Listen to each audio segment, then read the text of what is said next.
Siyempre sa lahat po ng dumalo, maraming salamat sa oras ninyo. And Jayo, back to you. Eto na, alam mo, DJ, nagbubulungan kami, tapos parang pinag-uusapan natin habang nagsiset up sila ng upuan. Ayan, okay. Habang nire-ready ang ating upuan this evening, sabi ko nga kay Padilla! Some of us, we're waiting for this, brother. Ako unang tanong, gusto ko lang malaman. Siyempre kung kami na nafe-feel namin, kayong dalawa, how do you guys feel na parang, di ba, kayo 2026, the rare moment na nandito kayo makipagkwentuhan para sa ating mga kawankada. Like you said, it's one of a kind moment. Sobrang rare ito. So, yeah, I'm excited to chill with you guys, kwentuhan, maybe get to know us better. Thank you, James. DJ, ikaw naman, anong say mo naman na parang, syempre alam natin yung mga fans na yan, mula mga bagets, nagtandaan na rin sila kasabay natin. Tapos ngayon, tayo ang magkakasama sa isang entablado. So, I think magandang ginawa ng Wankada na pinagsama kami sa Brother James dito with all of our supporters. Dahil, syempre, sinabi mo nga ng mga bata, kami pilit kaming pinagko-competition nito. Pero syempre, lahat naman kami magbabarkada lamang. Diba? So it's very nice na pinagsama kaming dalawa dito at pinagsama tayong lahat. Diba? Siyempre naman, ano namang pakiramdam ninyong dalawa na ngayon ang mga fans ninyo kung papaano sila noon, same pa rin ang init ng pagtanggap nila ngayon. Diba? Parang hindi nagbago, parang taong ano pa rin, 2015, oo, parang ganun pa rin yung feeling. James, same faces. Alam ko may iba dyan, pamilyar na pamilyar sa'yo. Yes, maraming salamat sa pag-supporta niyo.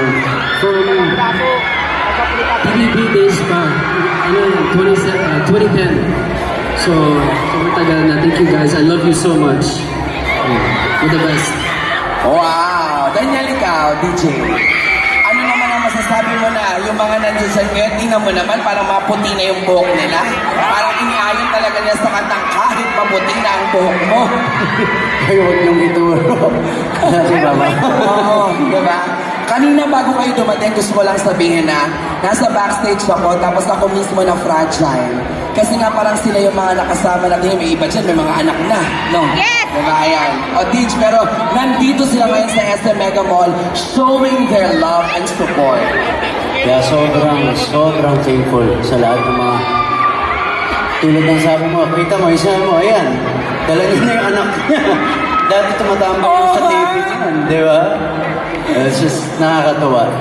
Magkakasabay tayong tumatanda, nagiging professional.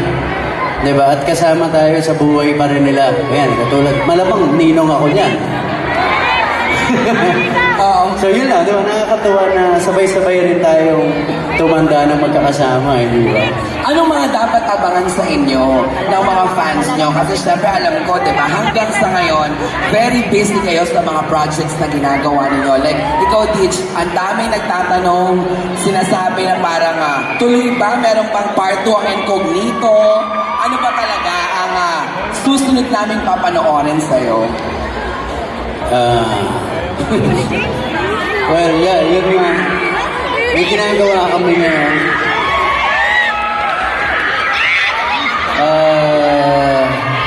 In the works ng, sabi ko sa'yo, mo nang tanongin to. Hindi. Alam ko masyado pang maaga. Pero doon na lang sa, kayo ay busy naghahanda para sa susunod na project. Yeah, sobra. Meron kaming malaking pinaghahandaan ngayon. Which is yung Incognito Season 2.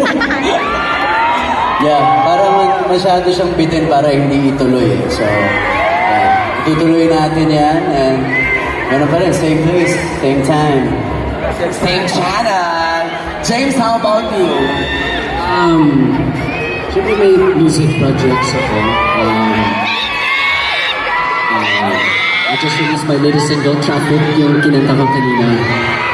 Traffic came out, I think, 2 weeks ago. I have a new single coming out in May. And I'm working on an album. Wow. At meron din also shooting at tennis area. We're working on malapit na actually, someone someday. Of course, with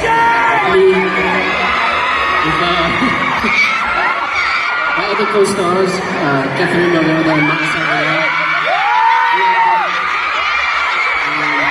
Malapit na. Beach, lahat halos from Arena to Araneta, International, pinuno mo yung bawat mga pinagko-concertan mo ngayon, back to Shake City, ikaw Dapat din. may collab ko na. Correct! Uso na ang collab ngayon. Kapag meron bang ganong ini-offer sa inyo, game ba kayo na gawin yung dalawa? Oo. Wala, walang problema yan. Kung may magandang music, why not, right? Yeah. Pero yung concert, hindi ko bro, wala na ako kinakanta. Producer, Simulan muna natin sa isang kanta. Yung muna tayo.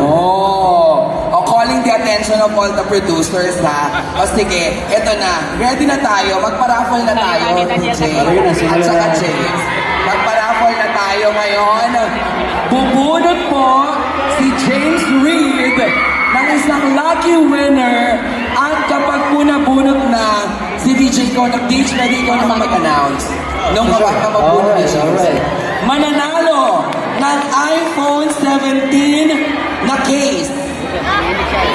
Case lang. Hindi. Hoy, grabe. Ang taray, nakalagay, 85,000 cash. Taray, bongga. James, DJ! to the honor, bumunot ka. DJ James Reid. DJ ako po. Ano pala dito show? As 1365 Ambassador and Daniel Padilla as Be The One as responsible gaming partner. So please, may I call from James Reid team, Miss Nina Clarissa Isabella Lennon, founding partner of Lennon Artist Management and Consultancy Services, kasama rin si Mr. Paulo Clashnete, ang Managing Director of PMM Multimedia Services, and tawagin rin natin mula naman sa side ni Daniel Padilla from Arise Talent Agency. Samahan tayo ni Anthony Bautista. At syempre, si Anthony na po ang makakasama from Arise Talent Agency. And of course, alam naman natin, Daniel Padilla is from ABS-CBN. Ayan. And of course, kasama rin natin ang ating 1365 Group Chief Operating and Marketing Officer, Mr. EJ Langit, and our 1365 Group CEO and President, Mr. Sean Lim. Wala sa picture na nakita niya.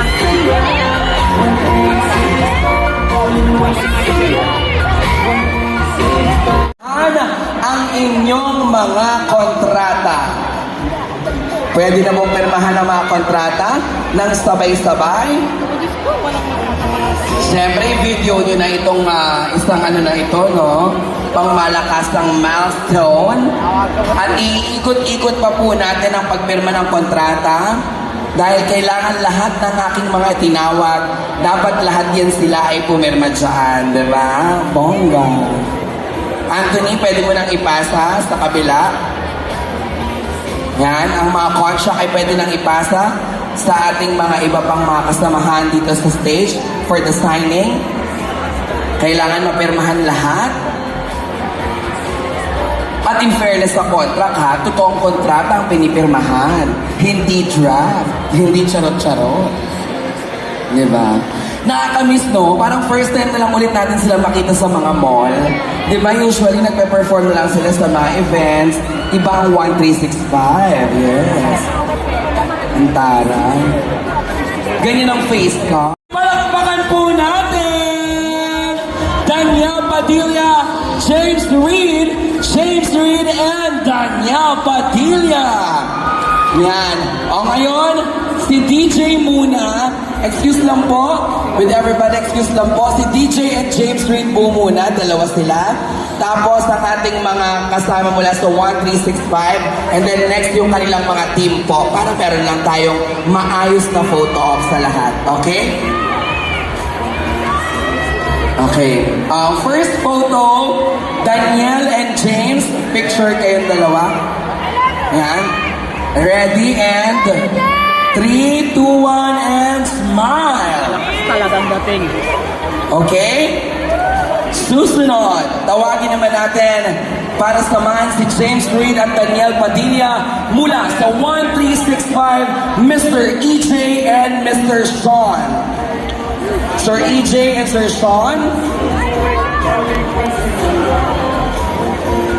CEO na si Sir Sean Lim, kung gusto nyo daw bang dalawa na magpuproduce ang 1365 ng back-to-back concert! Sponsored by the 1365. Tinanong mismo ng presidente, sabi, Jaiho, itanong mo nga kung oo o ba yung dalawa kung sakaling mag-produce kami. Oh, why not? Siyempre. Kailan? Next week. Ang tanong, manunood ba kayo? Okay. The answer is yes. Nag-decision. Thank you so much, James and DJ. Grabe, no? That was really a great moment para sa ating lahat. Pero hindi pa po tayo natatapos dito. Dahil para sa last part ng ating event, meron tayong meet and greet with DJ 1365. Everyone, palakpakan naman natin ang ating 1365 Ambassador James Reid and our Be The One Responsible gaming partner, Daniel Padilla!